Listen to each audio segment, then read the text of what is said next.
में और राजस्थान की सरकार द्वारा एक वर्ष में किए गए ऐतिहासिक कार्यों के संबंध में आपके समक्ष आकर के अनेक बातें कहे, लेकिन उनकी आज हिम्मत नहीं हुई। इसीलिए हो हल्ला कर गरिमामय सदन पर एक ऐतिहासिक दबाव आज कांग्रेस के विधायकों ने, कांग्रेस दल ने रखा है।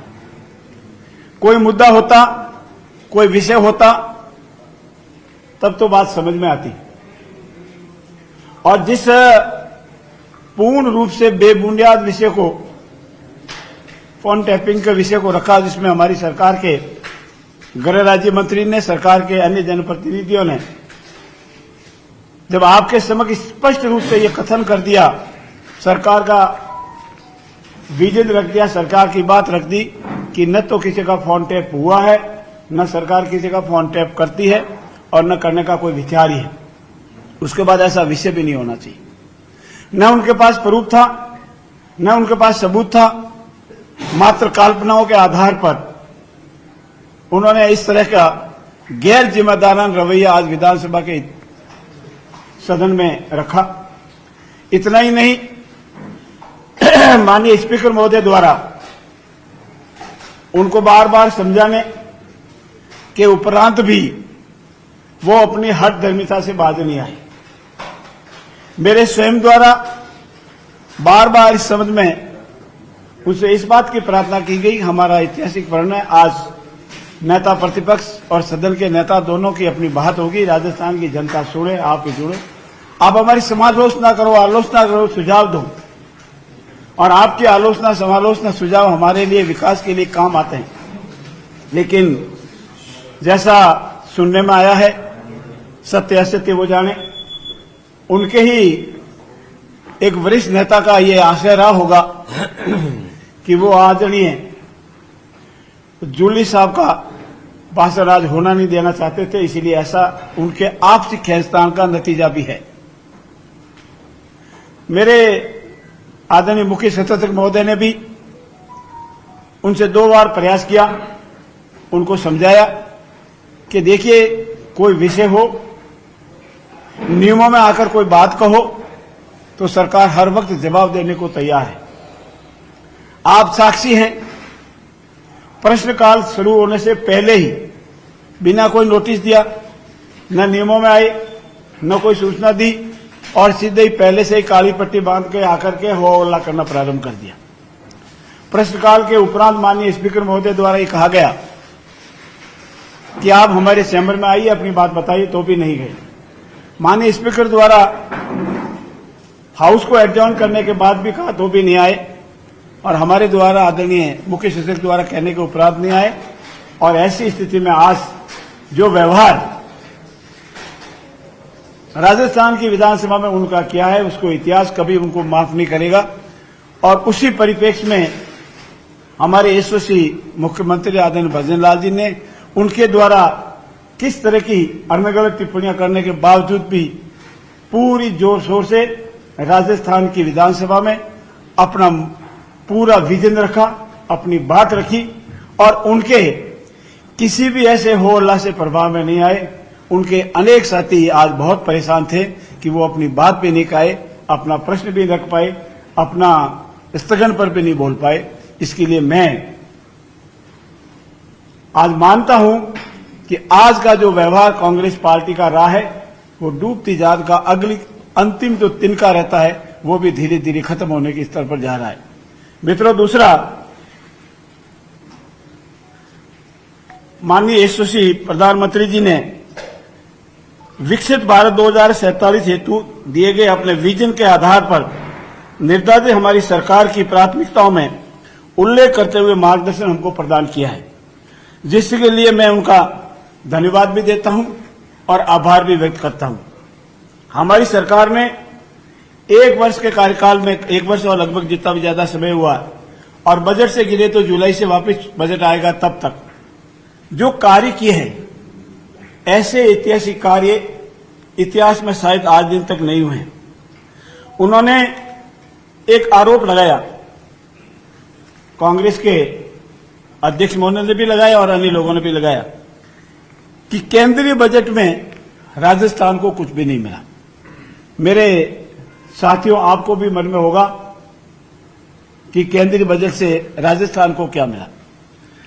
कांग्रेस की पूर्ववर्ती सरकार ने, हमारे नरेंद्र मोदी जी का एक सपना, एक विजन है कि हर घर जल से नल को सबसे ज्यादा बर्बाद किया, और राजस्थान हिंदुस्तान के सभी राज्यों में सबसे पीछे रहा, सबसे अंतिम पायदान पर रहा। भ्रष्टाचार के संबंध में आप सब परिचित हैं, जो कार्य किए उनसे आप परिचित हैं। कहीं टूटी लगाई तो नल पाइप नहीं, पाइप लगाए तो पानी नहीं, पानी लगाए तो टंकी नहीं, टंकी लगाए तो जोड़ा नहीं। ऐसी स्थिति में चूंकि वर्ष 2025 तक इस कार्य को पूरा होना था और वर्ष 2025 तक हो जाता तो राजस्थान हमेशा के लिए पेयजल से तरसता रह जाता। आदरणीय नरेंद्र मोदी जी ने हमारे यशस्वी मुख्यमंत्री जी की प्रार्थना को स्वीकार किया और इसकी अवधि बढ़ाकर मार्च 2028 तक की। ये पहला सबसे बड़ा ऐतिहासिक कार्य राजस्थान के लिए है कि करीब 3 वर्ष की अवधि जेजेएम के लिए, जल जीवन मिशन के लिए बढ़ाई और इसके संबंध में आर्थिक सहायता भी। दूसरा, इसमें पूंजीगत निवेश के संबंध में भी